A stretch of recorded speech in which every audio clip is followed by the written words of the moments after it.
welcome to another episode of The Horn Call, the official podcast of the International Horn Society. My name is James Bolden, and I'm here with my co-host, Kate Warren.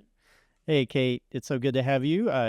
We've been recording a lot of these lately. This has been fun. Yes, we have. It's going to be a great summer of some really exciting interviews for our audience members. Yeah, and this one with Layan Atieh is no exception. She is fantastic. Because I have not been paying attention, apparently. She is the new professor of horn, incoming professor at University of Wisconsin-Madison, which I have to say is near and dear to my heart as one of the alums of that place.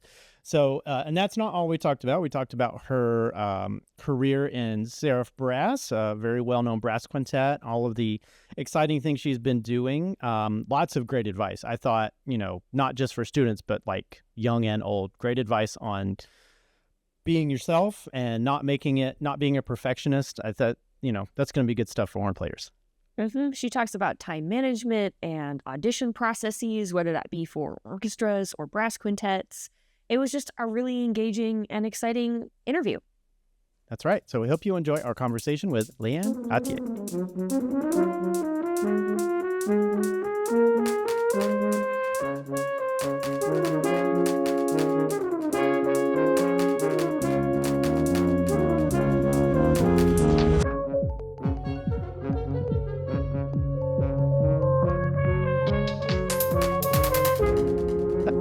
Well, thank you so much for being with us today. We're super excited to talk with you. And as we were just saying, if you want to take a moment and just introduce yourself to our guests, anybody that might not know who you are, give us a bit of the maybe the brief version of who you are and what you're currently doing in the world of music and of horn playing, and maybe we'll just go from there. Yeah, well, first, thank you both for your time, and especially James. I grew up reading the Horn Journal. It was kind of a pivotal journal in my career growing up, so thank you for that and for all the resources that you've given to students worldwide, students and professionals. Okay, so I'm Layan. Yeah, it's been great. Thank you. I'm Layan. I am the core member of Seraph Brass, and I'm also the incoming professor at the University of Wisconsin-Madison. I grew up in Abu Dhabi, and then I moved to Portland, Oregon when I was 9, and I started playing horn in high school as part of just kind of my public high school.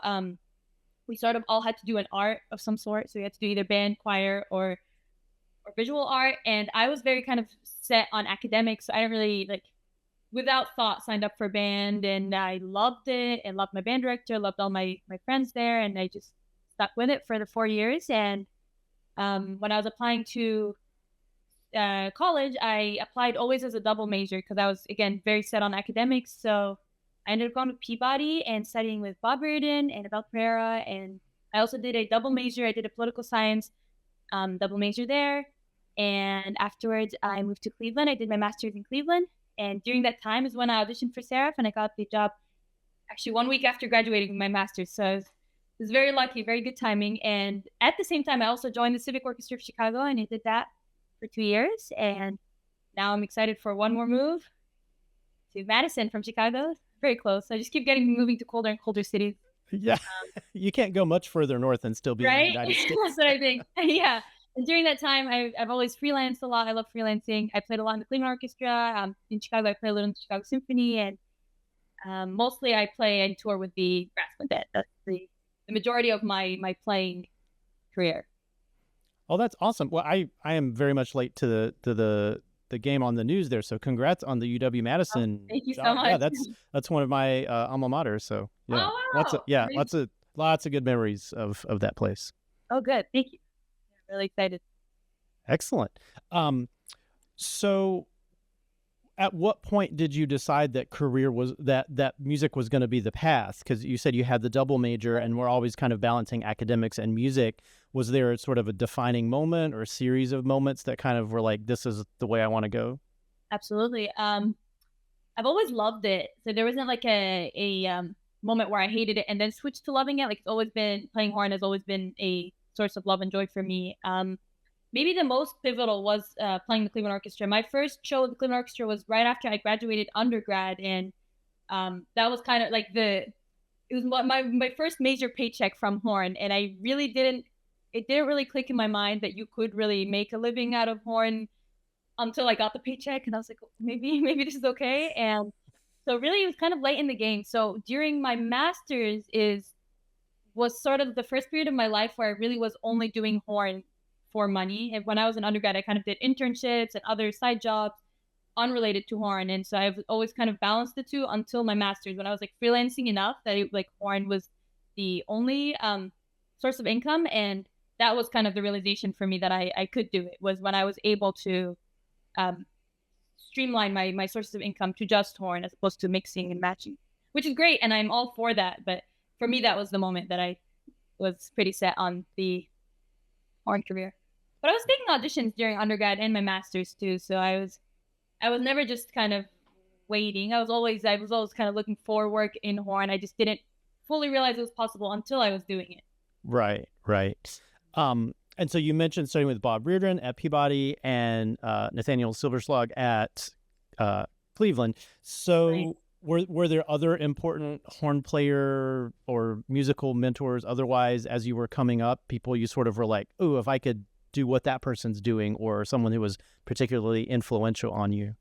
Absolutely. Yeah. I mean, all my teachers are my biggest mentors. I sought them out because of their playing and who they are as people. Like, I think a lot of people kind of develop, like, they like their teacher after they work with them and they start to, like, they grow to like their playing. But I, like, sought those teachers out specifically because I love their playing so much. I would say also, I would add to that list, Richard King was also my teacher at CIM, and his Schubert Lieder album is my favorite thing of all time. I think I was like his top listening artist for a year, and I asked him how much money he made off of my listens, and it was like under $1.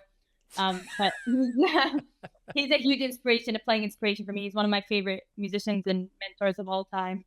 But yes, of course, Nathaniel and Bob and Abel and all of the teachers that I've worked with have been such huge influences in my life. I also had a teacher in high school, Carol Olson. She is wonderful and amazing and very formative. Right. Did you grow up in Baltimore area or? No, in Portland, Oregon. Okay, sorry, I missed that. Yeah. First part of my life was in Abu Dhabi, and then Portland, Oregon. Okay. This is where I am right now. So what led you all the way across to the other coast from? Yeah, I was just seeking out like a program that had a double major. It had a really strong double major, and there are not so many schools that are equally strong in music and academics. Yeah. Peabody and Johns Hopkins was why they're kind of known for that. Picked one that's right. Yeah. I was very grateful for that. Yeah. So I know it's really easy for us to put our hats on and be like, oh, I'm just a French horn player. Oh, I'm just a. But I know that as a part of your work with the Civic Orchestra, you developed this project, Thread and a Chord. Do you think that had any inklings and roots in your interest outside of French horn as well, or was that an act of love from another direction? Yeah, absolutely. So when I was in Civic, I was actually the inaugural Arts Administration Fellow. So I got to do a lot of projects like that, and I got to Thread and Chord was my own project that I designed, but I was also part of a lot of other people's projects, and they were all projects based on like using music for community building or using music for a bigger cause beyond just being really good at the French horn. And I really believe in that. I don't know if it's because of my double major or because it's just kind of something that I really feel passionately about, but I don't think being good is the ultimate goal of any instrument. I think it's like you get really good in order to express something, in order to create something bigger than nobody cares that you can play scales really fast. I don't know. That's just my thought. Is that there's a bigger goal beyond getting excellent at the instrument, and being excellent at the instrument helps you express those goals. And I especially, something I'm really passionate about is like cross-cultural communication, and that's just from my background. Like I'm kind of a transplant in the U.S., and so I feel very strongly that in order to connect with people across differences, you have to have some sort of common ground, and music is an easy common ground. It's easy to play with anyone of any culture and we're all playing the same thing, and so music is a very universal language. It's kind of the cliche, but I also just think it's a common ground that everybody can feel and experience. Even if they feel and experience different things, you kind of can feel and experience things at the same time with someone that is totally, entirely different from you. I also think that's reflected in your project. Yeah, so the project was a collaboration with the art students, the fashion design students, one of the Chicago art high schools, and so the students all listened. So they started as a chamber concert that was performance by the Civic Fellows of pieces that all were brand new commissions, and so the all of the composers shared a musical files and program notes with the students. And these students, the art students, are non-musicians. So they all listened to these, and we had to sit down and explain how each instrument works. And like, this, the harp needs arms. You can't put, because they were designing all of these fashion pieces. So it was like, you had to kind of think about like movement plus what the music feels like, what it sounds like, plus all of the materials that they used were not like, nothing was bought. It was all sourced and recycled. So they had all of these different factors to bring together, and it was, they created some really beautiful art, and the Civic Fellows all wore them for the chamber concert. And this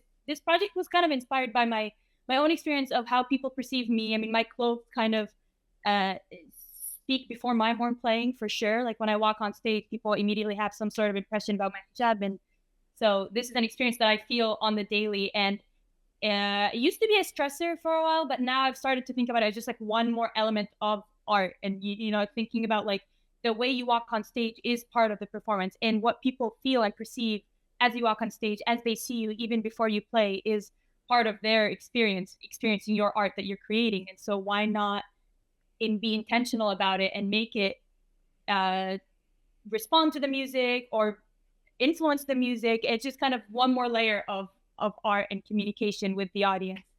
So that's how the project came about. It was really fun. It was really beautiful to see how the students came up with entirely different things. One of my favorite pieces was one of the students made this giant poncho for a bass player to play, and it was so beautiful. It was clearly very hard to play in, but it was so beautiful. And he had these like teardrops coming out of it. The piece was about motherhood, and so he was like imagining like the tears of his own mother coming out of this poncho, and you could see them like move and reflect while the JT, our bassist, was playing. So it was really cool to see what the students came up with, and especially since they're non-musicians, it was cool to see how they perceive this music that they'd never heard, that nobody's ever heard, and how they can make art out of it. That's really super interesting. Yeah, absolutely. I was going to say, like, we always try to tell our students, you know, the performance starts before you've even played a note. And you mentioned, you know, people are making assumptions, rightly or wrongly, about the performer from the moment they see them. Once they walk on stage, you know, how you get to your place on stage, how you put the horn to your face, all of those things. And again, rightly or wrongly, that just can't help but be influenced by what they're seeing. For sure. And it's not a bad thing at all. It's just people are just experiencing the performance. I think it even starts even before that, even with the program notes, because I also had the students all write program notes about their art pieces, and writing is an art in of itself, right? So like every single element you could either leave for people to experience, which is awesome, or you could choose to also curate. It's just kind of like, I mean, we spend so much time practicing and fine-tuning like such minute details. We could also spend that time fine-tuning like the whole entire performance details, and maybe it's choosing a certain color for the program notes, font, and all of that affects people's experience. It's really endless. Yeah, and you never know, especially for like the listener who might not have a background in music or have a lot of musical training, the things they pick up on in the performance, like, you know, we obsess over, oh, that note was sharp, or I cracked that entrance. They don't care a lot of the time. They're like, oh, the background was beautiful, and the piece transported me to another place, and I remembered this time with my mother or loved ones or whatever. And it's like, that's the important stuff, I think. Like you're saying, it's not how many notes you missed or how many notes you got right. Exactly. Yeah, it's hard. One thing that I think I've learned, especially coming out from shifting from student to professional, is that most of my performances as a student were for other musicians and academics and people who have really fine-tuned ears, and then going to a professional where you're mostly playing for non-musicians, and it's, I mean, you kind of have to play in a different way. Like like you said, they don't care if the note is sharp or flat. They just care if it feels good or bad, or more feelings and experience based than it is very academic. Yeah, absolutely. So that's also reflected pretty heavily in the touring work that you do with your brass quintet, Seraph. Do you guys think about that as you put together your programs and your shows? I know from my fashion brain, you are all very fashionable and definitely outfits. But as you're programming and as you're touring, Are you thinking about the types of audiences that you're working with in the same regard? Absolutely, yeah. We change our program. We have like a general standard program that we tour with, but we do adjust it and change it depending on where we're playing in the context. We play one thing that we think about a lot is the political landscape of where we're playing. Like if we go and play in Georgia, it's a different landscape than if we play in California versus Nebraska, and it's all really interesting to navigate. It's interesting to see people's reactions to different pieces because we program classics. Of course, we play Hungarian Rhapsody and your favorites, but we also play a lot of majority pieces by women, underrepresented composers, some kind of avant-garde outside of the norm classical music, probably kind of like contemporary classical. And so it's interesting to see how audiences react. We maybe don't adjust the program as much as we do our program notes. Like when we speak about all of our pieces, and sometimes I do feel like we need to not necessarily prepare the audience, but kind of explain what's going on a little more. I think that really helps people absorb. For example, we have this piece by Kevin Day. We play the second movement of this Fantasia 3 for bass quintet. So the second movement is called Bonaire, and it is absolutely gorgeous. It is so beautiful, but the chords are funky. The chords are, especially the last chord, because it connects to the third movement that we don't play on tour, and so it ends really without resolving. And so when we play, I like to kind of go on this like music history spiel of like, here's how dissonance started. Here's where we are at with dissonance. I mean, perfect fifths used to be dissonant, and perfect four, and then we saw our ears kind of slowly got used to more dissonance, and I think that makes the music a little more approachable. So then people kind of go in with an understanding. But we don't always do that. Sometimes we just kind of let the music speak for itself, and that is kind of a judgment call we kind of try to vibe out the audience, maybe their age, maybe their experience level with, like maybe they've had a lot of brass quintets play for them. Maybe we're not the first, or maybe we are the first brass quintet to ever play for them. I kind of look at like their season, like the Chamber Series season, and see who else have played. Is it similar? Is it different? And then we try to figure out how much we need to share with the audience. And it's not always perfect. I mean, it's just kind of a judgment call, but I feel that more information is always better than less information. So I don't mind if, like, especially if audience come up to us after the show and they're like, that piece was interesting, tell me more. And like, we're always happy to explain. But yeah, we definitely think about, like, especially in programming, we think about where we're playing. And ultimately, I guess when it comes to we're choosing repertoire, if we have any disagreements, like we all have different tastes in music, of course, but we all kind of have the same mission and vision for the group. And broadly, it is to uplift and promote women. And so let's say we have this piece that we commissioned, written by a woman. Maybe we don't love it as much, but it's just kind of part of our mission to promote this piece. Someone else might love it. And so that helps keep any sort of discussions narrowed down. Like it helps us narrow down discussions because we all have the same goal and mission, which is to promote and uplift music by women for all people. That's great. Well, I was going to say, well, if you don't mind sharing a little bit more of like, what's that process like from, you book the performance or the series of performances on a tour, and then you start to build the program around that. Does everybody in the group just kind of say, well, what if we did this? Or is there sort of, how does that all work? Because every group is different, right? Every group has a different dynamic. Yeah. So we get together in the summer once a year, and we kind of map out the rest of the season. So we have next season all booked, and we had our rehearsal week weeks ago. That was our summer rehearsal week. So we kind of throughout the year we drive a lot, so we're always listening to music in the car, and we all have different tastes, and so we're always sharing different music. So this discussion kind of goes throughout the year, and then we get together in the summer week and read that music, and we always it's kind of always the balance. We always have like two major pieces, a major piece on the front at first half, a major piece on the second half, and then shorter pieces. And it's a lot of like vibe curation of like, well, we have a slow piece and now we want this jittery fast piece. And then, so that's kind of how it goes. And we always keep some pieces from previous seasons. So we don't reset the program every year. Like we have some standards. I mean, there are pieces that have been played for 13 years.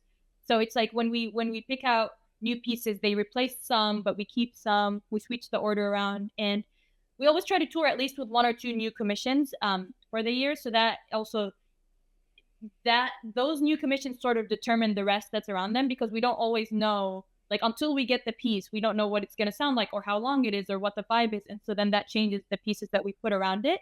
But our problem is always is that we love more music than we can play, right? We're never sitting there like, we don't know what to play. It's more like we have these 7 pieces and we need to narrow down to 1 or 2. So that is never an issue for us. The tourability of pieces is also kind of a factor. Like some pieces are super awesome, but they have 8 mutes, and no tuba, like people like Copperwave, for example, every one of us has a mute, including tuba, and so Right. some pieces are just like logistically easier to tour than others. Another factor we think about is if we have an album coming out, we like to tour with the music of the album. It's sort of promotion for the album, and so all of those factors together kind of build the repertoire. But for sure, there are pieces on the program that each person has contributed, and there are pieces on the program that some people love, some people hate, some people feel neutral about, and all together it comes together. There's something for everyone. Is when we like do our program notes, we're like, it's very different. It's across the board, but there's something for everyone for sure. Yeah, but so I'm thinking of like, students and even like early career professionals getting into the chamber music thing, getting into like the nuts and bolts of rehearsals. And you mentioned like you have basically this 1 week where you, Right. with everybody's schedules and coming from all over the place. And that's the reality of the business, is you don't get a regular rehearsal time every week, for this kind of a group. What tips or advice can you give to students and other people trying to get into the chamber music thing and make it work, for like making the most out of your rehearsals and not wasting a bunch of time? Because that's the main thing I hear from student groups is they come in the first 15 minutes, they're trying to figure out, well, what are we going to rehearse? And then they have Right. like 30 minutes left to rehearse after wasting the first 15 Right. minutes. Right. Yeah. Yeah. Being efficient is like the biggest, the most important thing you could do in a chamber group is to be efficient in your rehearsal. What I will say to students is the preparation is somewhat similar to like you preparing an orchestra part. I mean, you need to know your part. You need to have listened to a bunch of different recordings and kind of determine the standard way of playing it. If it's a standard piece, like if everybody always retardandos in this measure, you should know that. You score study. So all of those things that you do for orchestra, you also do for chamber. The one extra layer of preparation that I do for chamber more than orchestra is that I also prepare ideas. Like in orchestra, I prepare the part and I don't really come in with like different ways of doing the excerpt, right? Like I'm like, this is how I'm going to play the excerpt until the conductor tells me to do something different.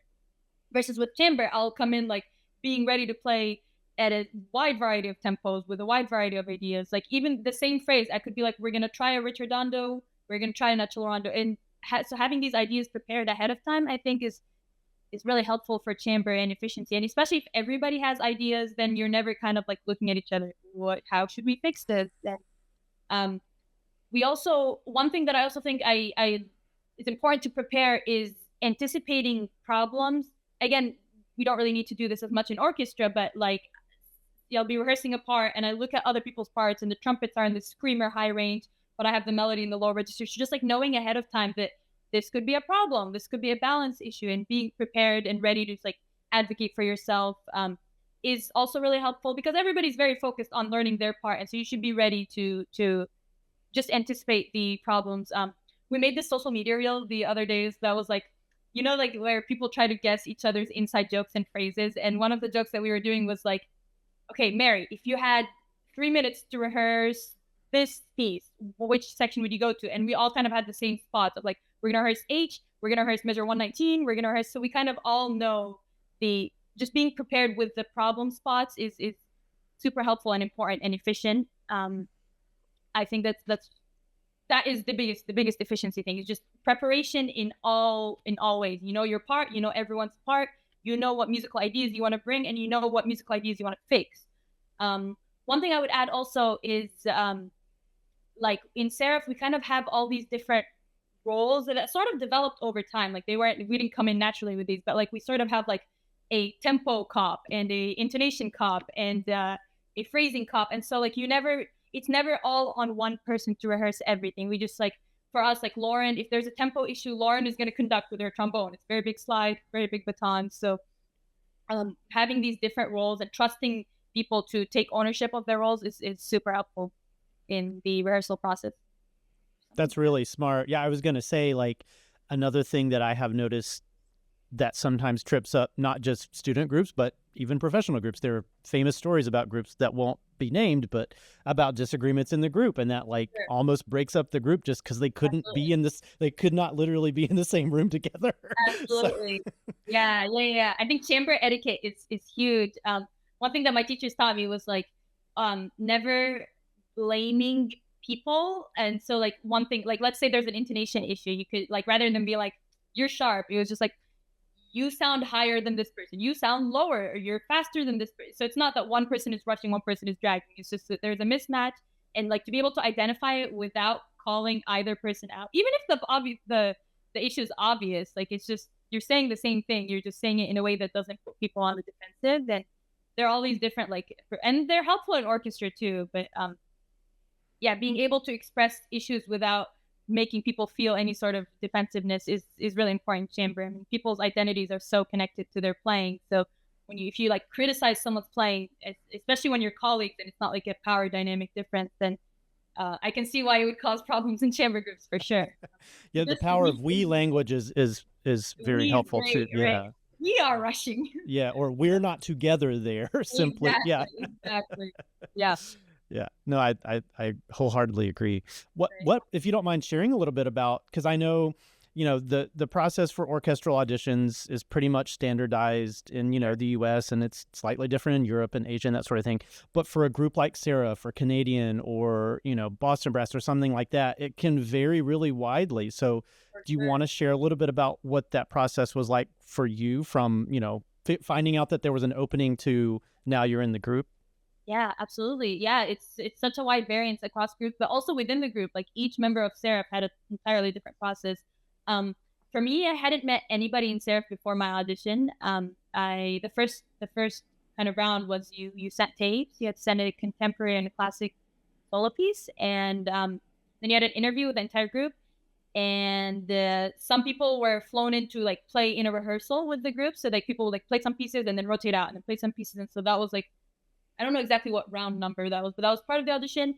And then the last round was you went on tour with the group. And while you're on tour, you played the program, but you also had to do a solo feature. So it was like horn accompanied by the quartet. And I had to teach a masterclass. And for me, my audition I was the first of the finalists. So I played in February and I didn't get the result until June. And I like could see the other finalists touring, right? So it was like, it was a stressful few months. But it was a really interesting and unique audition. And if orchestras had the budget to do something like that, where you could really get to know the player, I mean, I think everybody would prefer that. It's just kind of unrealistic when you have so many people auditioning, right? But I really enjoyed it because I feel like they got to know me as a person and me as a player and me as a teacher. Like it was like multiple elements, sort of like a college audition, right? You get to showcase your entire self. And one thing that's really important about touring is actually seeing someone in travel, because you kind of really see the worst of people at 4 a.m. when you have a really early morning flight. And so I think it's brilliant that they see that in the audition before they hire someone, because someone could be so wonderful and amazing and kind on a great day, and then you have some flight issues and you show up sleep deprived to a concert. How do you sound sleep deprived after a flight? And so the audition essentially was like 2 or 3 weeks long. And yeah, I wish there was some way to transport that process to every job ever. You really get to know the person entirely. You just spoke a little bit about some of the nuances of touring. And as someone who has also done quite a bit of professional touring, whether that be like the short-term stints or the long-term, we're living in the van for 4 months. Right. I'm always curious to ask other people with that background, what are your tour hacks? How do you make like living and playing on the road for more than a long weekend work better for you? Yeah. I've been learning I've been figuring it out for the past 2 years. It was definitely like a learning curve for sure.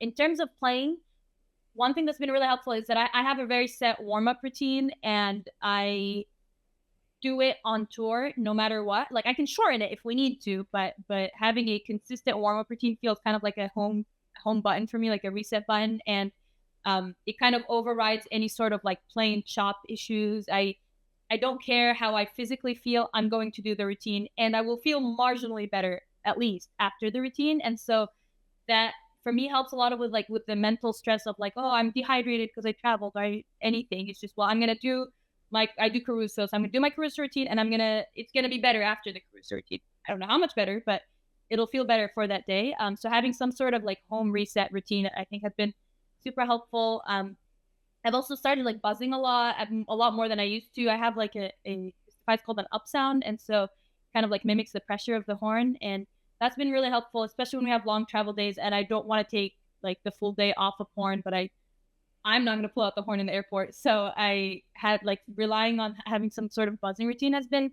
also really helpful. But the main thing unrelated to horns for me has been like trying to find ways to streamline the travel process. So at this point, I have kind of like my Seraph suitcase and it has this like certain clothes and certain toiletries and all of the things just kind of ready to go. So I don't always have to like reset my life to travel and go home. And exactly. It's just kind of part of my life now. And it's like my Seraph suitcase is ready to go. And that's been awesome, super helpful. I've also started touring I used to play only one mouthpiece when I was in school. And now I tour with like 5 or 6 mouthpieces. And so that gives me the flexibility of like, well, maybe I am super dehydrated even after I do my warm-up routine and I have a slightly bigger mouthpiece or a slightly smaller mouthpiece.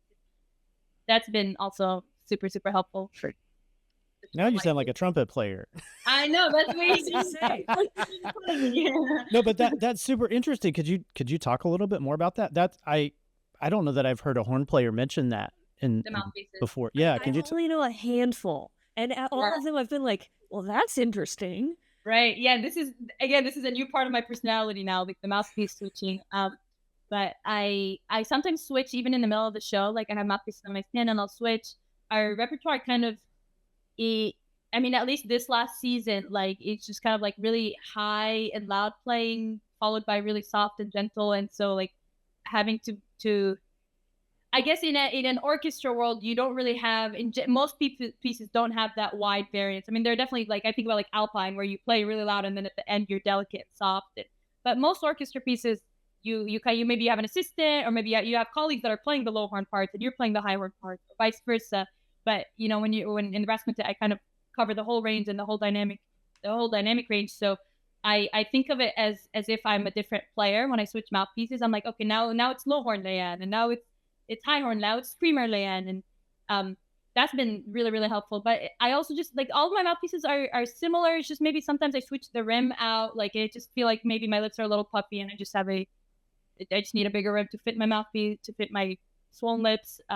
But that's been my thought process of like, rather than thinking of myself playing this whole rep for 90 minutes, it's like now I'm a different player playing this color, and now I'm playing this color, and now I'm doing this, and it's just given me some flexibility. Endurance, I would say, is one of the hardest things about playing in a brass quintet, and experimenting with mouthpieces has been very helpful for me, for sure. Oh, that's really smart. Yeah, that's cool. I imagine some students at UW are going to get to hear about that kind of thing, because that's, for sure. I mean, it's the first time you do like a 2-hour brass quintet rehearsal and then you can't make a sound the next day. It's right. It's that thing. It's a big learning curve, for sure. For sure, yeah. It was my biggest learning curve, just physically, with the endurance of the brass quintet show. Yeah, but after you've done it and you have that kind of endurance, and it's like there's a lot of confidence that comes with, for sure, knowing you can do that. Absolutely. I imagine for that audition there was a lot of repertoire that you maybe had not ever seen before. Were there some standards for the audition process and then like new pieces? Yeah, I mean there were some standards, but I just hadn't played them before. The rep entirely was new for me. I sort of prepared it like an orchestra audition. It was just like, I thought of them as like excerpts, and I like did mock auditions with them. I played for my teachers, and I played a lot with the recording. It's really helpful that, I mean, Seraph has everything recorded. Everything that they play is recorded. So I just followed along with the recordings. But it really, the prep didn't feel so much different than an orchestra audition. It just felt like the excerpts were just a little longer. Material was different. Right. But the prep process was the same. I did like my charts and my mock auditions and everything. I guess the main difference was the memory, because Seraph does most of the show memorized, and I'd never done that before. So that was an extra layer that I wouldn't do necessarily for an orchestra audition. Do you have any, again, that's something that, like, I guess probably the first time students encounter that is probably marching band or that sort of thing, where you have to be, on the field without your flip folder or whatever. But And then maybe like concerto competitions where it has to be memorized, but like memorizing an entire program, or a large part of a program. What are your tips for that? Anything that seems to help you do it? Yeah. For me, like sheer amount of repetitions is the number one thing. Like I just need to play it a lot, hear it a lot, score study it. So like I don't count so much as I rely on other people's cues. Like I'm 2 beats after the trumpet player as opposed to I'm 4 measures or whatever. And when I memorize, I kind of try to make patterns that are in both kind of right brained and left brain. This is kind of, I got this from Don Green. So like I would memorize the chunk that makes sense in the music. Like, the phrase goes from A to B and that makes sense for sure. But this phrase also feels purple. And this phrase also reminds me of the beach. And so it was kind of like these right brain and left brain connections. So I know that the phrase is 4 measures long, but I also know that this part feels a certain way. And then when we shift to this part, that feels a certain way. Or maybe this one note feels a certain way. Or I think rather than think I need to memorize an F whole note, I think more like I need to know that I'm the third of the chord. And for some reason, crossing the right brain and the left brain aspects of the music is really helpful in remembering. And my main tip would be just like, it's gonna be stressful the first time. No matter how prepared you are, you're gonna it's hard to get out of your own head of like, what if I mess up this and what if I mess up that? And you just kind of have to rip off the Band-Aid and do it. And as much right brain playing I can do and less thinking about I know some people like see visually the notes in front of them. For me, I just want to like rely on kind of my muscle memory and my face and my fingers remembering what it feels like to play the piece has been the most helpful thing for sure.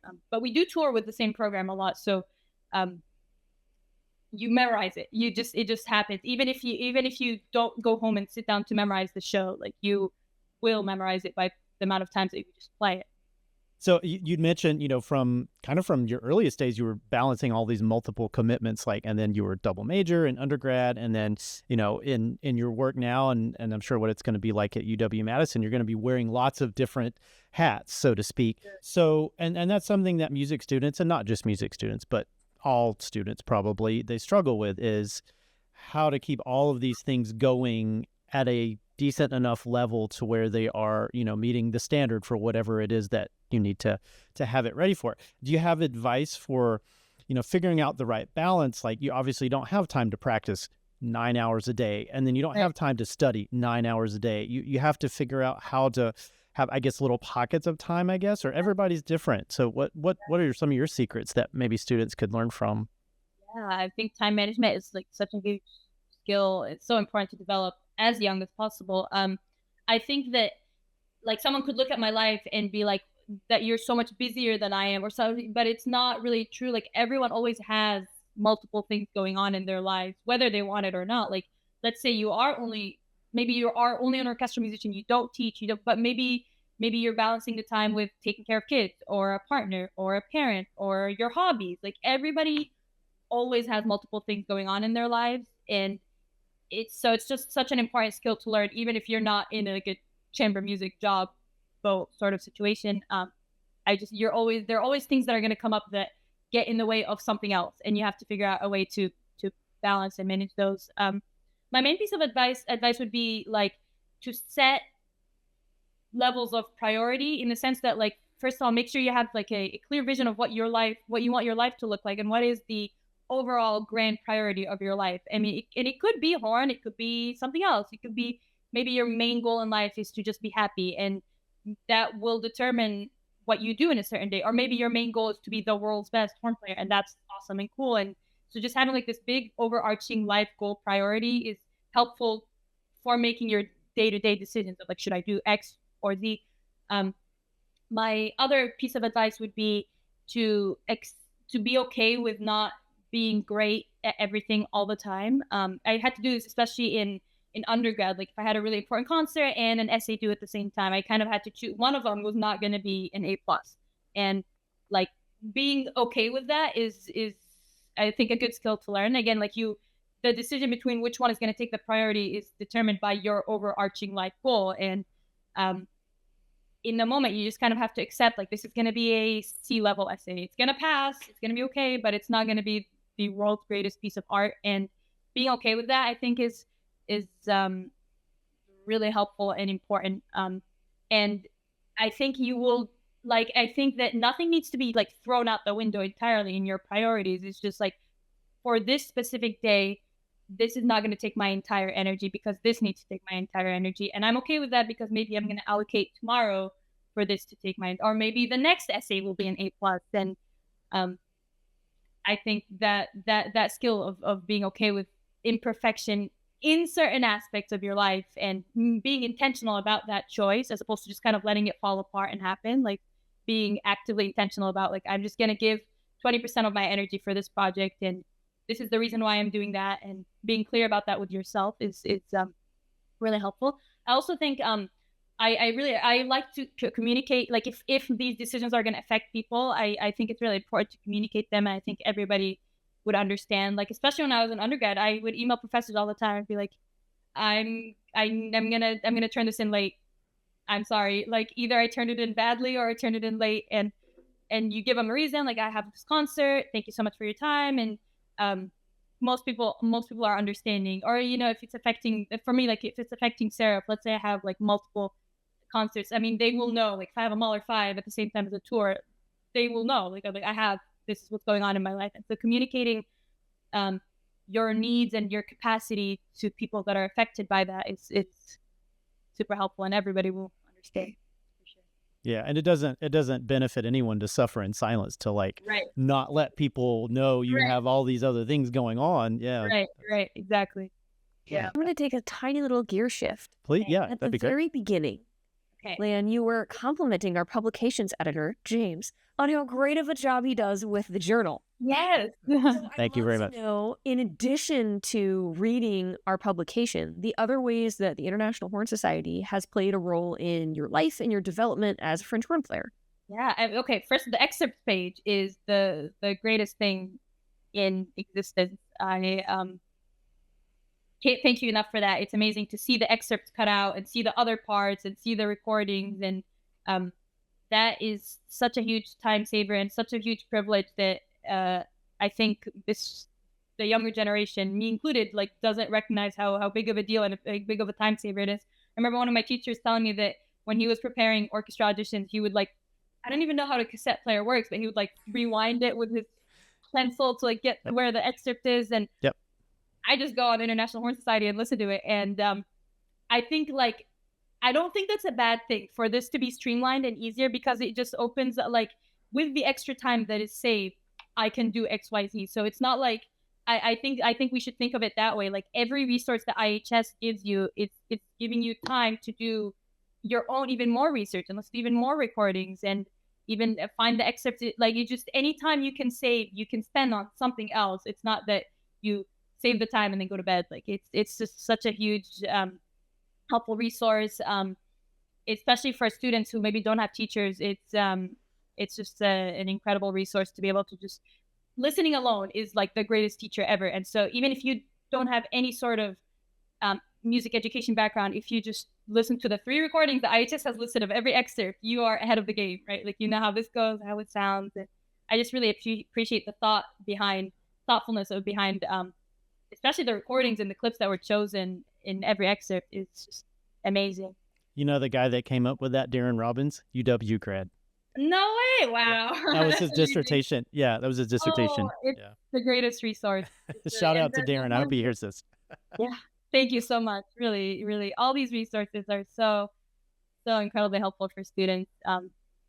It democratizes the whole process and accessibility of the musical.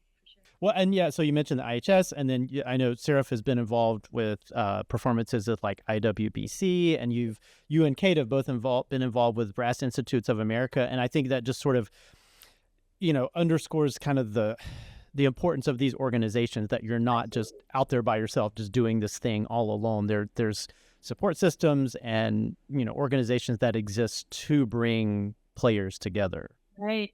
Yeah, I had the greatest time ever at IWBC last year. It was so inspiring to see so many women in one. It was a great conference. It really was. It was really amazing. Thank you to all the organizers, all these different organizations.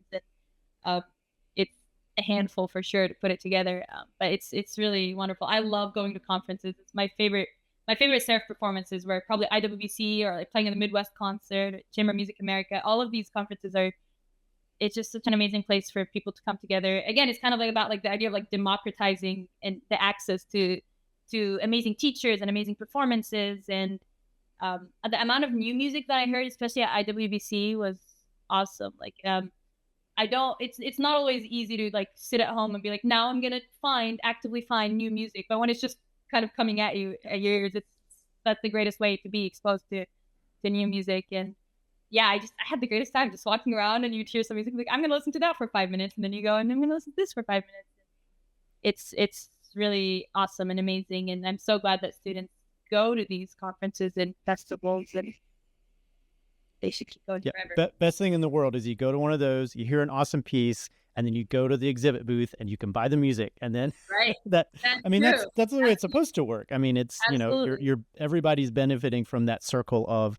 the performers promoting the piece, advocating for perhaps an underrepresented composer, and then the publishers got the piece, and you just go get the piece, and then it feeds on itself, and it just kind of keeps pieces get performed more, and then they hopefully become part of the standard repertoire. Exactly. Are there things coming up, projects, recordings, tours, other stuff coming up that you're excited to share about? Yeah, I have a really fun summer. I'm super grateful. So Seraph is going on tour to Japan next week. We're in Japan for an entire month. Super exciting. We're doing like an American Pops program. So we had that was a fun program to like figure out. So we're doing things like Rhapsody in Blue and West Side Story, and I'm really excited. It's going to be super awesome. We are doing also our first ever Seraph Brass seminar. First ever in person. There was a Seraph Brass seminar during COVID, but this is our first ever in-person brass seminar.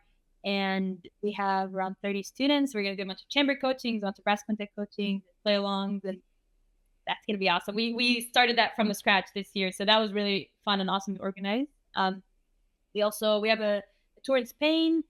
And we also I have 2 albums. I'm recording 2 albums this summer. I'm recording an album with Seraph. It's going to be all new pieces and arrangements, which we're really excited about. One of my favorite pieces on that program is a piece by John Mackey, and it's going to be it's an arrangement of Strange Humors, which is for sax quartet and djembe. I think originally a ballet, but the most common version is the sax quartet and djembe version, and now there will be a brass quintet and djembe version. So that's really awesome.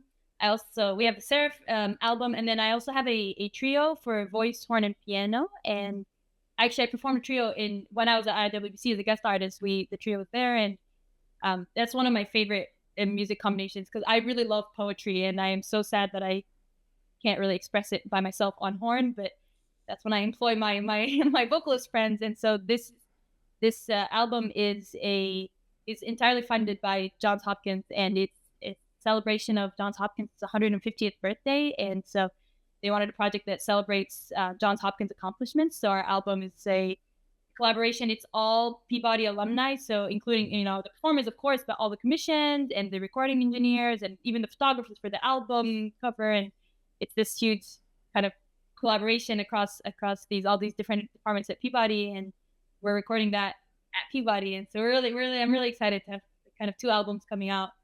And it's very busy. I'm also moving to Madison this summer. You'll start your new job in the fall? I'll start my new job in the fall. So it's a very packed and busy summer, and I'm very excited about it.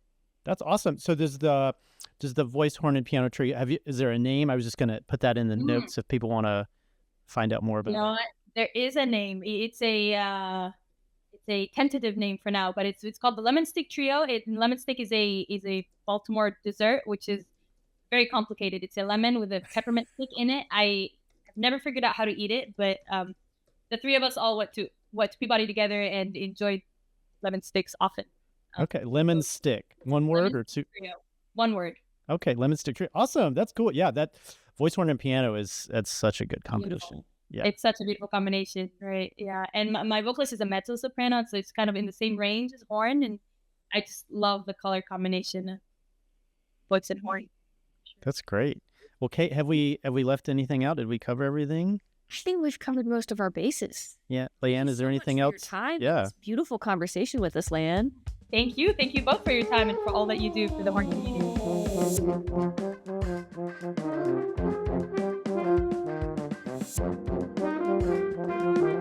The Horn Call Podcast is the official podcast of the International Horn Society. The views, information, or opinions expressed during this series are solely those of the individuals involved and do not necessarily represent those of the International Horn Society. Copyright International Horn Society. Music by Brian K.M.